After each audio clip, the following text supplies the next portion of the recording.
Hello and welcome to another managerial special from the Honest Book Podcast. I'm Craig Savage, and with me, as always, is Mr. Daniel Cody. Today, we're always back in the Championship. It's another managerial casualty, and that is Preston North End. Frankie McAvoy got the sack late Monday night. His team are currently 18th in the Championship, and a brief statement from Preston North End is as follows. Frankie stepped in early this year to assist us initially in an interim role before taking up the position of head coach. His first 8 games at the end of last season were a huge success, but this season we struggled for consistency. Ultimately, it is a results business, and results to date have not met our expectations. We have therefore decided to make a change at this time.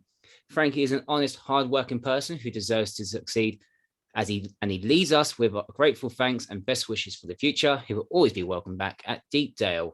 Consistency is the key word, I think, in that statement. And we've said this all season when we do our predictions every week, that how inconsistent Preston North End have been.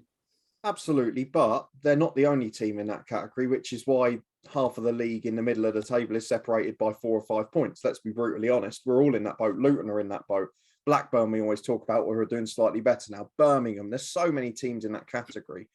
The issue I have here, Craig, with the consistency thing is that, firstly, I think the sacking is slightly harsh and premature because bar the Blackburn game, I know they've been awful in the 2 derbies this year, which doesn't help. But in recent games against some of the top sides, they've actually done quite well in a hard run of fixtures. The problem I have with consistency is he was the head coach. We mentioned last January, we talked about it in great depth about the fact that they'd sold so many key players at the time, or first team starters, and bought in loads of young loan players who weren't obviously going to be able to fill those voids straight away. And this summer, the focus has been on signing younger. And a lot of them are in their early 20s. So you're taking a gamble on players who probably aren't going to be consistent. A lot of them are stepping up from League One, from League Two. A lot of them are getting a second chance after being at an academy in the Premier League, one coming from Scotland in Ali McCann. And I don't know how you can expect consistency if they're the players that have been signed for him. I presume as head coach, he won't have been given the overall ruling on transfers. The issue for me, Craig, is that the transfer business for the last 2 to 3 windows for Preston has been poor. And although these players, I think some of them will initially come good.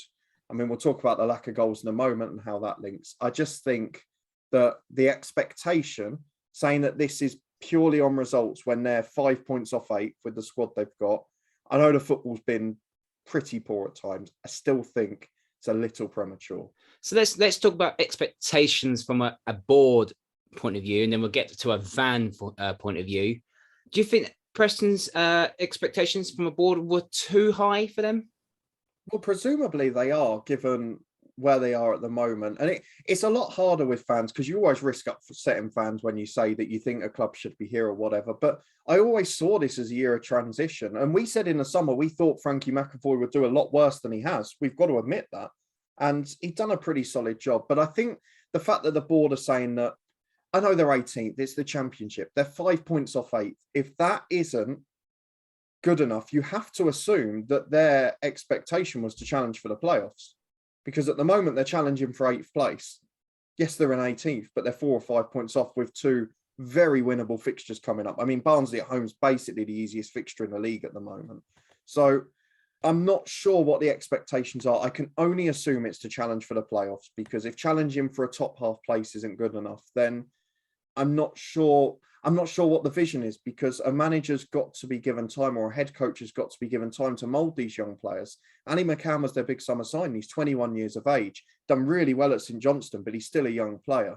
The attacking players they've taken gambles on, obviously Izzy Brown, we knew from Luton, didn't even really train. He got injured straight away, which is also a familiar pattern. He's been out the whole season.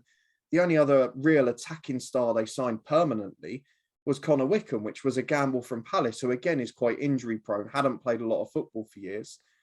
And they've had to rebuild a defence with younger players and some from League One and etc. So I think the expectations in a nutshell were a little unrealistic from the board.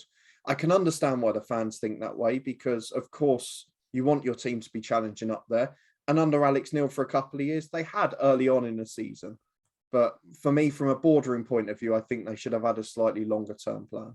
So let's get into McAvoy's season so far. And and the ball were quite right on consistency. 3 straight defeats to start with, 2 straight wins, 5 straight draws, and then it got a bit of an inconsistent run. It was a defeat, a draw, win, defeat, draw, win. But if you look at the last 5, 6, 7 games, lost Blackburn the last game, but they picked up a good point against Fulham, a good away win against Borough, and before they picked up a very good away win against Bournemouth, who were unbeaten at the time. Which certainly shows that there were signs of progress. There were suggestions that they were able to compete at a top level on their day. And it was just finding that consistency, which you can't do with the turnover in the last 2 or 3 windows. You can't produce that so quickly. It's got to be taken time. You've got to have a blueprint at a club. And you were changing from a manager that had been in post for a number of years and had their own print on the team. So it was going to take a while. But as you say, like the Fulham game, I know the goal they scored was controversial, but they played excellently. They really competed well with them. Bournemouth away, another fantastic performance, really well organised. I think ultimately, from a fan point of view, we're always influenced by style of football. And the Preston style of football, I mean, you said it before we came on air here, it hasn't been good this year, has it? It's not been easy on the eye for a large part. And I think that always has a bearing as well, because if there's disgruntlement when you're playing poorly, if you're not trying to play the right way or the attacking, entertaining football, that's always going to get fans on your back a bit quicker. And maybe the board have reacted to that, because obviously there has been a little bit of a to and fro between the board and the fans about investment and whether they're taking that step to try and get the club to the next level. And maybe that's causing a little bit of the unrest as well. But I just feel it's slightly harsh. I could see it coming eventually. I did think they'd fall away and I thought they'd be lower than they were. But I just feel, given the circumstances, one of the key attacking signings getting injured, it was an issue. But I'm sure, as we'll talk about in a second, they didn't score enough goals, which equally you can't really defend. No, and we say about they haven't scored many goals this season. McAvoy's winning record is actually pretty good. It's better than Alex Neil's. I know Alex Neil had a lot more games, but it's still better than Alex Neil's. So I don't know where you could possibly say we need a change of direction, because we all know how unforgiving the Championship is. And as you say, there's a few teams up higher up the table who have been inconsistent, like, for example, your Lutons, your Blackpools. They have been very inconsistent this season. Your Nottingham Forest have been inconsistent this season. So you think they could have held out a little bit more just to get probably to the new year and then wait for January, the transfer window? Or do you think, right, let's get rid of him now and then we'll get a new manager in, and then he might have different ideas for the January transfer window and bring in different style players?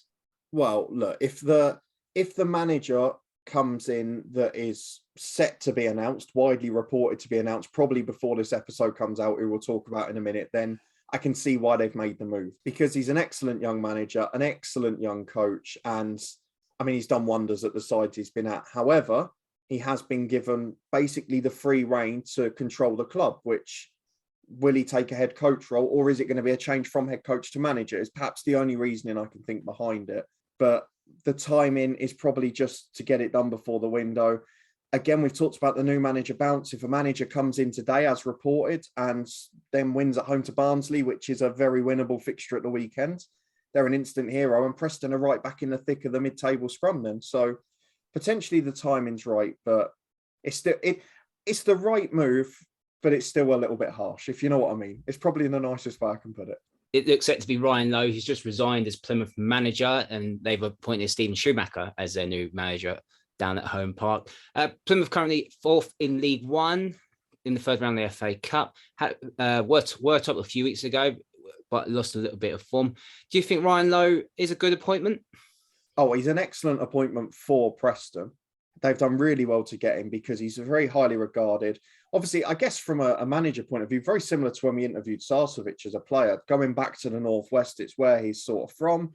It's an area which will be more at home to him. And unfortunately, it does tend to happen with the likes of Plymouth and Exeter eventually. But they came out the traps flying this season, Plymouth. They look fantastic. I actually tipped them to be near the bottom based on their squad, and he's worked absolute wonders with them. But again, even at Plymouth now, the goals just starting to dry up a little bit. The early season form just starting to run away. And maybe he's seen this as a good chance to leave, because Plymouth were perhaps not going to make the playoffs come the end of the season. But he is an excellent manager. The one thing I'll say, Craig, which I said about him at Bury and Plymouth, is he's going to want full ownership. He's going to want to be able to decide which players comes in. That's where I potentially see this maybe going wrong from a Ryan Lowe point of view. If he comes in and then there's a bit of, you can't sign this player, actually you're going to work under this person, that's where there could be some unrest, because if you get a manager like that, you've got to let them run the club. Let's get to Preston's future fixtures for the rest of the month. Home to Barnsley, then away to Millwall, then home to Sheffield United on Boxing Day, and then away to West Brom. How many points out of 12 do you think Preston will get? Well, look, if he comes in today, he's going to get a couple of sessions with the players, isn't he? He's going to get a chance to work with them. I mean, they would have beaten Barnsley with Frankie McAvoy in charge. I don't think either of us would question that. If it had been as normal when we did the predictions on Thursday, I would have had a comfortable Preston win. Away at Millwall, it's a tough place to go. Maybe Ryan Lowe gives them the edge early doors there, but they're probably better suited playing the Frankie McAvoy-esque style in that game. And then it's a horrible spell, isn't it? You've got 2 of the 3 relegated clubs. Stoke away is a horrible fixture. And then a third round FA Cup draw against a fellow Championship side who are also doing well under a new young coach. So it is a very difficult spell. I think they'll get 4 points at least out of the first 2. I'll be surprised if they get more than 3 out of the 3 after that. Yeah, I'll be honest, looking at the full set fixtures, I probably expect 5 out of 12. I'll be honest, I think they'll beat Barnsley. Mill will be a draw because Mill will love a draw.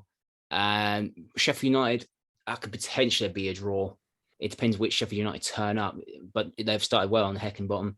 And West Brom, that could be a scrappy game on a Thursday night. So yeah, I think it's a tough run in to start with for Ryan Lowe. Obviously new to the Championship, new level of management for him. Obviously, it's going to be tough.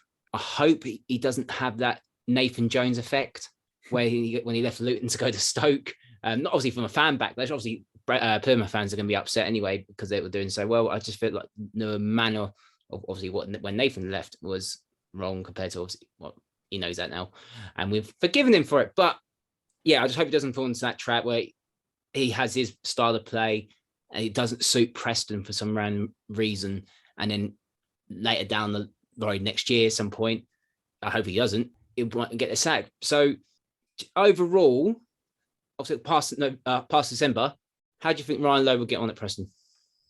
The crucial thing, Craig, is going to be 1, whether he's manager or head coach. 2, whether he's backed in January, which I feel he'll need to be, certainly in terms of an attacking player.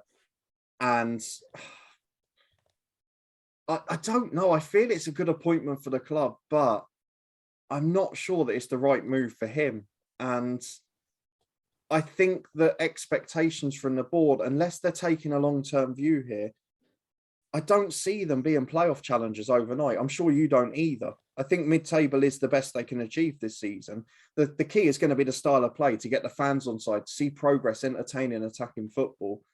But they're going to need a couple of very big windows in January and the summer if they're to be anywhere near the playoffs next season for me, or to give a lot of trust and faith to these young players and a lot of time to develop and improve. And based on what we've seen with Frankie McAvoy this year, that might not be the case. So I'm actually a little worried that although they'll be fine in mid-table this season, I think the start of next season might be tricky. So I'm not entirely convinced that it's going to work out, but they'll be fine this season. They'll be comfortably top half of the bottom half, between 13th, 16th. Yeah, I was expecting 16 to 18, I think, I'll be honest. But I think they'd be fine in a way that won't be near the relegations. I'll be surprised if they did, considering all the mess down at the bottom of the Championship at the moment. But no, I think Preston will be fine. I don't expect much from Preston this season. I think 16th to 18th is fine for them. And it's not been negative. It's just been... That's where they are now. That's where they are now. So that's where they are. So let's... I'll be surprised if they make the top half. But you never know, because any run of form, you could be up into 8th. You could be low as 18th. So who knows? I think 16th to 18th is probably about right for Preston this season.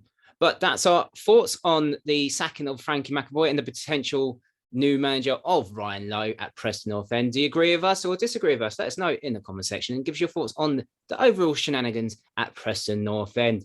Don't forget to like this video, subscribe to the Honest Football Podcast, and you can follow us on Twitter at Honest Football 3.